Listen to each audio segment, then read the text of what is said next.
Fəxri Xiyabandan yayımlarımız davam edir. Biz hazırda ümummilli lider Heydər Əliyevin məzarının önündəyik və bura insan axını davam edir. Bugün ümummilli lider Heydər Əliyevin anadan olmasından 103 il ötür və bu münasibətlə həm ictimaiyyət nümayəndələri, həm dövlət və hökumət rəsmiləri, parlamentin üzvləri, uşaqdan böyüyə hər kəs Fəxri Xiyabana üz tutur və Ulu Öndər Heydər Əliyevin əziz xatirəsini yad edir. Onun məzarı önünə gül dəstələri düzürlər. Qeyd edeyim ki, Heydər Əliyev Azərbaycan dövlətçiliyinin memarı kimi xalqın yaddaşında xüsusi yerə malikdir. O 1969-cu ildə Azərbaycana rəhbərlik etməyə başladıqdan sonra ölkədə böyük inkişaf mərhələsinin əsası qoyuldu.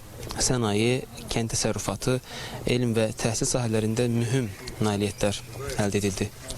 Ulu Öndər təhsil sahəsinə xüsusi önəm verirdi. Onun təşəbbüsü ilə minlərlə Azərbaycanlı gənc keçmiş SSR-nin ən nüfuzlu ali məktəblərində təhsil almaq imkanı qazandı və gələcək milli kadr potensialını formalaşdırdı. 1993-cü ildə ölkədə yaranmış ağır siyasi böhran dövründə xalqın çağırışı ilə hakimiyyətə qayıdan Ulu Öndər Heydər Əliyev Azərbaycanı xilas etdi və parçalanmaq təhlükəsindən qorudu. Dövlətçiliyi qorudu və ölkədə sabitliyi təmin etdi. 1994-cü ildə imzalanan əsrin müqaviləsi isə Azərbaycan iqtisadi tarixində mühüm dönüş nöqtəsinə çevrildi və ölkəmizin dünya enerji bazarındakı mövqeyini gücləndirdi. Bugün Fəxri Xiyabanda gördüyünüz bu insan axınından da hiss olunur ki, xalq öz ulu öndərini unutmur.